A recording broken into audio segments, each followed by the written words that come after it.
Hello and good night, guys. So this is a frame that was sent to me from a fellow FPV pilot all the way back from Germany. This is, I believe, a squashed X frame, fully 3D printed. I'm guessing this black part is carbon infused nylon. The top plate is basically basic nylon. From what I understand, it's still in experimental stage. After assembling it, it feels very solid in the hands. It's very rigid. Good placement of press nuts, especially here and here on the stack.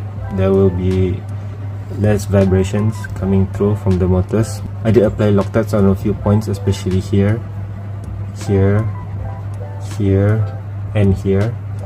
Basically where the standoff meets with the middle plate. I didn't put here and here because the press nuts are already good enough. As for the top plate, I didn't put any because I need to remove it when I need to put the electronics in, and also for maintenance. He basically built something like a slot for a bulkhead mounted XT60, but I'm not gonna be using it because I'm planning on wiring the power lead from the side, as I always do on my own build. For the stack height, I'm guessing it's 25. Yeah, it's roughly 27 millimeters, 28 millimeters stack height, which is pretty tall, but I'm sure we can work it out. I got more than enough room for my battery strap. I'm excited to see how this thing will fly and what kind of abuse it can take. Well, I'm sure if I take it to a bando setting, this is going to be torn apart, but for where I usually fly, especially in trees, grasslands area, I think this is perfect. Aside from that, he also basically supplied me with skid plates. I'm guessing it's hard TPU. It's very rigid, but it's very good for a skid plate, and it's quite thick. You needed something like 14 millimeters M3 nuts because it's very thick, and the arm itself, it's quite thick. I'm guessing let me see here, I'm guessing 6 or 8 millimeters, and if you include the thickness of the TPU itself, roughly another 5 or 6 millimeters, I'm guessing. So you needed the 14 millimeter screw for it to like get through from the bottom all the way to the top. Any shorter than that, your motor won't mount properly. I did check and it goes all the way through, and since it's TPU, there's a bit of a slack there, so 14 millimeters is enough for the mounting distance. I'll be using the zinc motors from iFlight E Pro 1800 kV. As for the mounting, he built this with 30 by 30 mountings in mind, and it's quite tall. I mean, the whole stack is around 27 millimeters, but the stack itself is around 17 millimeters plus minus. I'll be using this particular stack. It's pretty cool actually. I mean, you can fit it all the way, and there's room on the top. If I'm using a smaller, less thicker rubber gummies over here, I might be able to put this on top. This is basically a stack, I'm guessing a stack protector or something. You basically put it on top. The final lock nut is on top here. By the way, this is the pilot, and thank you for sending the frame to me for testing. So basically what he did is, because there's a USB port over here, so he made it cut out over here, and I'm guessing this small cutout is for any LED, or maybe a bit more wiring you can do here, but or maybe a bind button or a boot button. It protects from the straps basically disturbing the gyro is around here, so it's pretty cool actually. I might change the gummies down here and make it a bit thinner, probably cut it a bit, because as you can see, the press nut he has here raise the stack by, I'm guessing, 2 or 3 millimeters high. There is a lot of room on the bottom. Yeah, I might modify my gummy a bit so that I can mount this on top, but we'll see how, because this is basically, well, I'd say it's aesthetic, but it's pretty cool actually, having your electronics being protected on top, so your gyro is protected, there's no vibration going to, but we'll see how it applies in real life.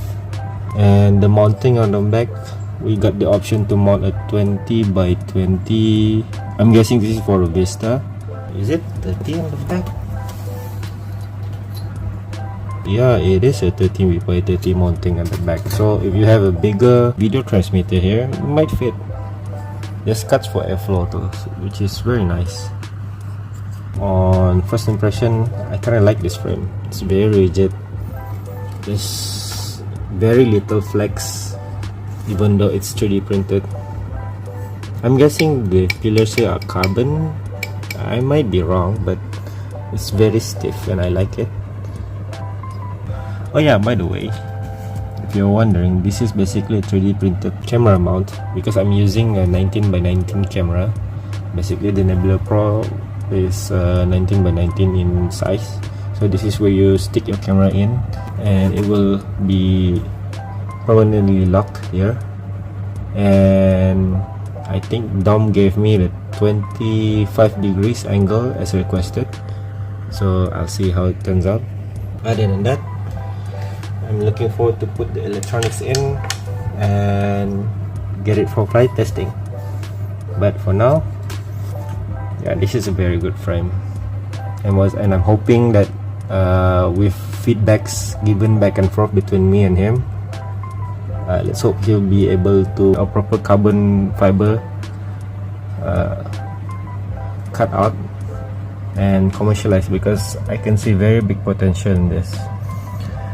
Although my only comments is because it's the stack is quite high, like more than 25 millimeters, at least 27 millimeters high. So I'm guessing if he like lower the stack a bit,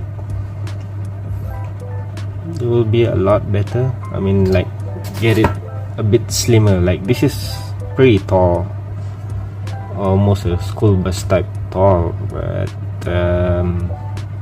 yeah, I'll see how it goes. I do have some spare stacks from my previous build. Those are around 20 or 20 millimeters in height. I can't really remember, but yeah, if there's any further tuning that I can do without doing much, probably just taking the stack, slamming it a bit. Maybe if I have a 25 or 20 millimeter standoff, I can try and making it slimmer, because there's a lot of room here.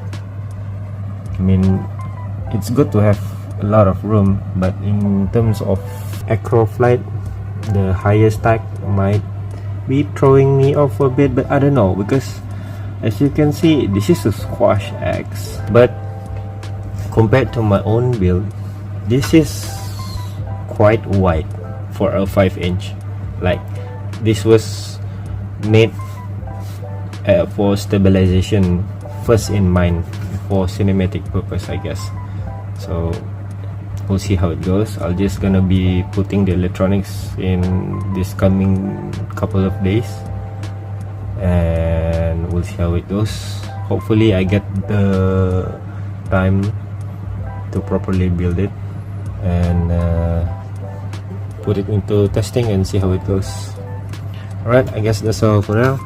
Thank you for watching. I'll see you next time.